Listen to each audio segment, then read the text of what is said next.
Dear students, let's start with electrostatics.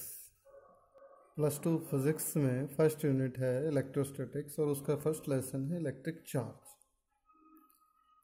Total unit को हमने 4 lesson में डिवाइड किया हुआ है। तो फर्स्ट यूनिट है हमारे पास इलेक्ट्रिक चार्जेज। सबसे पहले हम यहाँ इलेक्ट्रोस्टैटिक्स को डिफाइन करेंगे। इलेक्ट्रोस्टैटिक्स क्या होती है? The branch of physics which deals with the study of the charges at rest.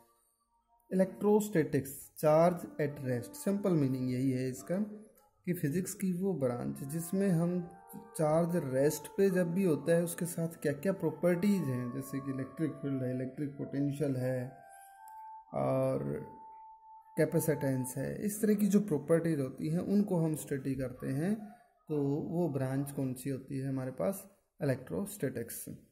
तो इलेक्ट्रोस्टैटिक्स में मेन हमारे पास जो फिजिकल क्वांटिटी जो यूज़ होगी वो है इलेक्ट्रिक चार्ज। तो सबसे पहले हम इलेक्ट्रिक चार्ज को डिफाइन करते हैं।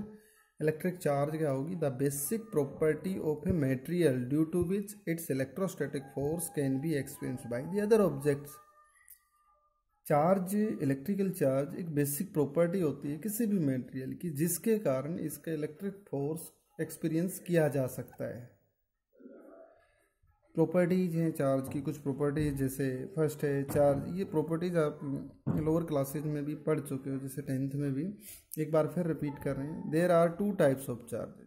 चार्ज 2 तरह का होता है, mainly positive charge, negative charge. Second है पॉजिटिव और नेगेटिव मीन, ये ध्यान रखें स्टूडेंट्स के पॉजिटिव मीन्स 0 से बड़ा और नेगेटिव मीन्स 0 से छोटा कभी नहीं होता है। पॉजिटिव और नेगेटिव दो नेचर होते हैं चार्ज के, ये ऑलवेज याद रखना है। Similar charge repel each other and opposite charge attract each other. ये एक प्रॉपर्टी है अट्रैक्शन रिपल्सन से रिलेटेड। क्या कहता है कि जब चार्ज सिमिलर होता है, सिमिलर मीन्स याद रखना है कि नेचर भी सेम होगा और मैग्नीट्यूड भी सेम होगा, तभी हम बोलेंगे चार्ज सिमिलर है।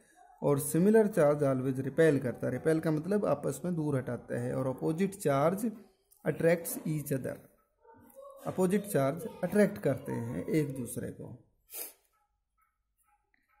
जैसे एक एग्जांपल से हम समझें कि 25 माइक्रोकूलम प्लस 5 माइक्रोकूलम। वैसे तो हमारे पास यहाँ अगर इन दोनों चार्जेस के बारे में देखें, दोनों को साथ साथ रखा है, दोनों पॉजिटिव चार्ज हैं, जनरली तो इनको रिपल्सन करना चाहिए, बट प्रैक्टिकली ऐसा नहीं होता है।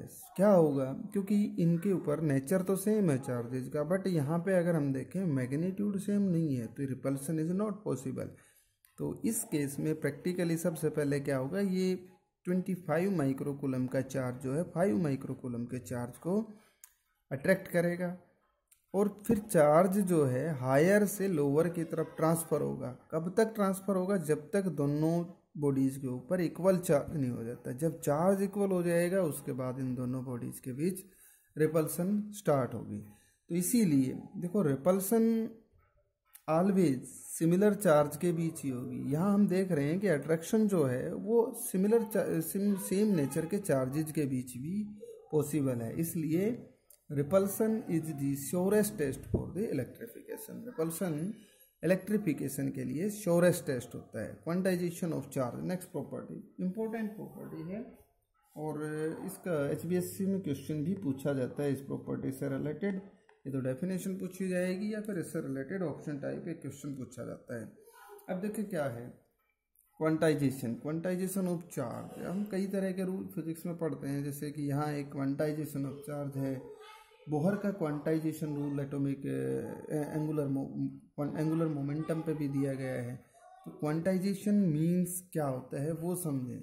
ये कहता है कि किसी इसके रूल के अकॉर्डिंग किसी भी बॉडी के ऊपर जो चार्ज होता है वो integral multiple of smallest unit of charge that is electronic charge. इसका इस डेफिनेशन का मीनिंग ये है कि किसी भी बॉडी के ऊपर जो चार्ज होता है वो इलेक्ट्रॉनों की पूर्ण संख्या के बराबर होता है।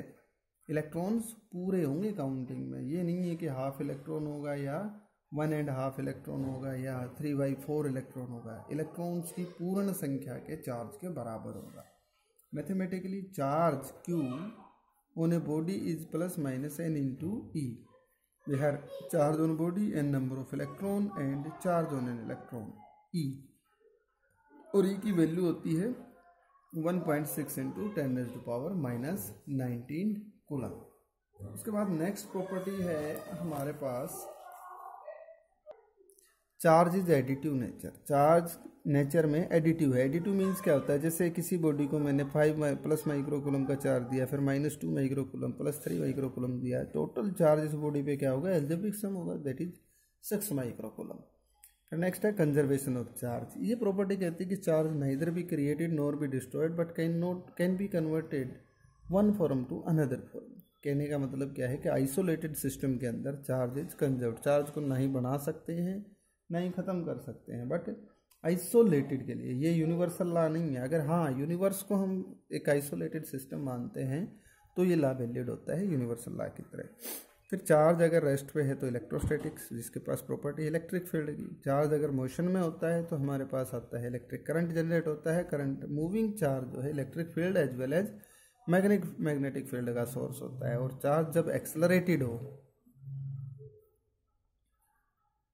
जब चार्ज एक्सेलरेटेड होता है तो इलेक्ट्रोमैग्नेटिक वेव्स को जनरेट करता है। हमारे पास किसी भी बॉडी को चार्ज करने के 3 मेथड होते हैं कि भाई किसी बॉडी को फ्रिक्शन मीन्स क्या होता है, घर्षण। जब एक बॉडी को दूसरी बॉडी के साथ रब किया जाता है, जैसे हम फॉर एग्जांपल देखें सूखे बालों में हम कंघे को रब करते हैं तो क्या होता है, कंघे और उन दोनों के बीच फ्रिक्शन होगा। फ्रिक्शन के कारण चार्ज पार्टिकल का ट्रांसफ़र होता है, जिसके कारण कॉम्ब और hair acquires different nature of the charges. तो इस तरह से फ्रिक्शन के कारण हम बॉडीज़ में चार्ज जनरेट कर सकते हैं। तो दूसरा मेथड हमारे पास है कंडक्शन। कंडक्शन का मतलब होता है चालन से। जैसे किसी चार्ज बॉडी के क्लोज कॉन्टेक्ट में हम अनचार्ज बॉडी को प्लेस करें तो चार्ज बॉडी से अनचार्ज बॉडी की तरफ ट्रांसफ़र होगा, हायर पोटेंशियल से लोअर पोटेंशियल की तरफ जाए। इस तरह से हम कह सकते हैं कि चार्ज ट्रांसफ़र होता है और हम किसी दूसरी बॉडी को कंडक्शन से चार्ज कर सकते हैं। इंडक्शन मेथड, ये प्रेरण, इंडक्शन मीन्स होता है प्रेरण विधि। प्रेरण विधि का मतलब क्या है कि जैसे हमारे पास ये कोई बॉडी है जिसको मैंने पॉजिटिव चार्ज दिया है, पॉजिटिव पोटेंशियल है इसका, इसके नियर बाई में एक अनचार्ज बॉडी को रखता हूँ तो होगा क्या कि हमें पता है कि किसी भी बॉडी के अंदर पॉजिटिव और नेगेटिव बराबर मात्रा में चार्ज होता है। तो उस बॉडी का नेगेटिव चार्ज पॉजिटिव चार्ज की तरफ अकोमोलेट होगा और remaining positive charge will accumulate on either side. If this body is connected to the earth, मतलब अर्थिंग कर दें तो ये आउटर पॉजिटिव फ्लो कर जाएगा और ये रिमेनिंग जो पॉजिटिव है ये ओवरऑल सरफेस के ऊपर डिस्ट्रीब्यूट हो जाएगा। इस तरह से हम किसी भी अनचार्ज बॉडी को without physically contact, without transferring charge, we can charge it with opposite charge of the replaced या placed nearby placed body. This method is called induction method. This plays an important role. इसके ऊपर next time हम question solve करने की कोशिश करेंगे। Thank you.